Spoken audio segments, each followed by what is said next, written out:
हम कितने भी पाप किए हों, अगर हमको उसका पछतावा हो जाता है तो हमारे सारे पाप, हमारा ब्रह्मांड, हमारे देवी देवता उसको माफ़ कर देते हैं। ऐसे ही महापुरुषों ने एक एक कहानियों के माध्यम से हम उन लोगों तक पहुंचाया है। तो हमारे अपने पाप या हम कैसे सुखी रहें, हमारे घर में कैसे सुख शांति बनाए रखें, ये सब इस कहानी के माध्यम से हम सीखते हैं। और लास्ट में ये जानेंगे वो कौन सी बातें हैं जिसको हम अपना करके अपने सारे रोगों से मुक्ति पा सकते हैं और हमको मोक्ष प्राप्त होगा। तो दोस्तों चलिए शुरू करते हैं। प्राचीन काल की बात है, मगध देश की जनता में आतंक छाया हुआ था। अंधेरा होते ही लोग घरों से बाहर निकलने की हिम्मत नहीं जुटा पाते थे। कारण था अंगुलीमल। अंगुलीमल ने 100 लोगों की हत्या करने का प्रण लिया था। वह 99 लोगों को मार चुका था। अब एक ही बचा था उसका प्रण होने को। इसी वजह से पूरे गांव से उसका आतंक फैला हुआ था। अंगुलीमाल एक खूंखार डाकू था जो मगध देश के जंगल में रहता था। जो भी राहगीर उस जंगल से गुजरता था वह उसे रास्ते में लूट लेता था और उसे मारकर उसकी एक उंगली काटकर माला के रूप में अपने गले में पहन लेता था। इसी कारण लोग उसे अंगुलीमाल कहते थे। गौतम बुद्ध वैशाली नगर के प्रवास कर रहे थे। लोगों ने उन्हें रोका। बुद्ध को लोगों ने बताया कि वैशाली के बाहर जंगल में अंगुलीमाल नाम का एक पिशाच जैसा लुटेरा रहता है। वो लोगों को लूटता है, मार देता है, फिर उनके हाथों की अंगुलियां काटकर उसकी माला बनाकर पहन लेता है। ऐसे खतरनाक इंसान के सामने जाने से अच्छा है आज रात यहीं रुक जाओ। गौतम बुद्ध ने कहा कि मैंने एक बार प्रवास करने का मन बना लिया तो मैं पीछे नहीं हट सकता, मुझे जाना ही होगा। लोगों ने बहुत रोका, सुरक्षा के लिए साथ चलने को भी कहा, लेकिन बुद्ध अकेले निकल पड़े। बुद्ध जंगल में जाने को तैयार हो गए तो गांव वालों ने उन्हें बहुत रोका, क्योंकि वह जानते थे कि अंगुलीमाल के सामने से बच पाना मुश्किल ही नहीं असंभव भी है। लेकिन बुद्ध अत्यंत शांत भाव से जंगल में चले जा रहे थे। तभी पीछे से एक कर्कश आवाज़ कानों में पड़ी, ठहर जा, कहाँ जा रहा है। बुद्ध ऐसे चलते रहे मानो कुछ सुना ही नहीं। पीछे से और जोर से आवाज़ आई, मैं कहता हूँ ठहर जा। बुद्ध रुक गए और पीछे पलटकर देखा तो सामने एक खूंखार काला व्यक्ति खड़ा था।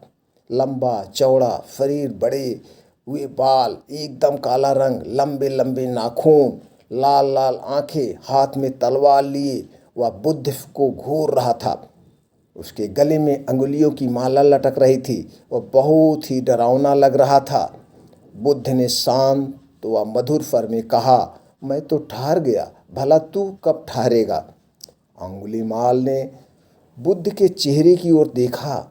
उनके चेहरे पर बिल्कुल भय नहीं था, जबकि जिन लोगों को वह रोकता था वह भय से थरथर कांपते लगते थे। अंगुलीमाल बोला, हे सन्यासी, क्या तुम्हें डर नहीं लग रहा है? देखो मैंने कितने लोगों को मारकर उनकी अंगुलियों की माला पहन रखी है। बुद्ध बोले, तुमसे क्या डरना? डरना है तो उससे डरो जो सचमुच में ताकतवर है। अंगुलीमाल जोर से हंसा, हे साधु, तुम समझते हो कि मैं ताकतवर नहीं हूँ? मैं तो एक बार में 10 लोगों के सिर काट सकता हूँ। बुद्ध बोले, यदि तुम सचमुच ताकतवर हो तो जाओ उस पेड़ के 10 पत्ते तोड़ लाओ। अंगुलीमाल ने तुरंत 10 पत्ते तोड़े और बोला, इनमें क्या है? कहीं तो मैं पेड़ ही उखाड़ लाऊं।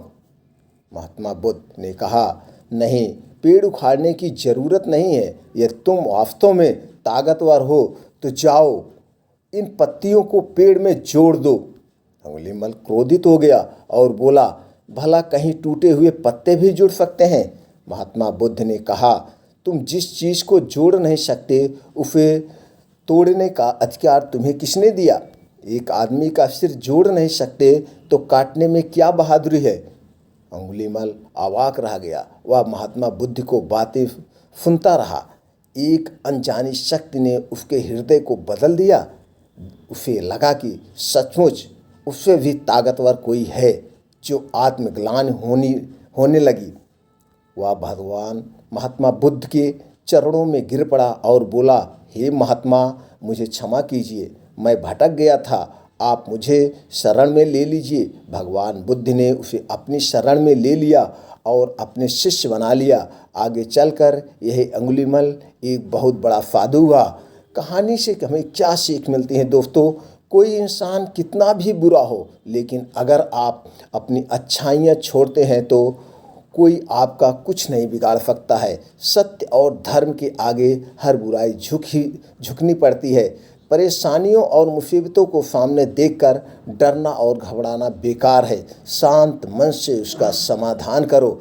इसी कहानी से हमें यही सीख मिलती है, हम पहले कितने भी बुरे हैं, लेकिन जब चाहें हम अपने आप को बदल सकते हैं, एक दूसरे को भी बदल सकते हैं। अगर आपको लगता है कोई ऐसा इंसान है जिसको इन कहानियों से उसके मन को विचलित किया जा सकता है, उसको प्रेरित किया जा सकता है, ये कहानी उस माध्यम तक ज़रूर पहुंचाएं दोस्तों, जिससे हमारा समाज सुधर जाए और सब लोग सुख चैन से रहें।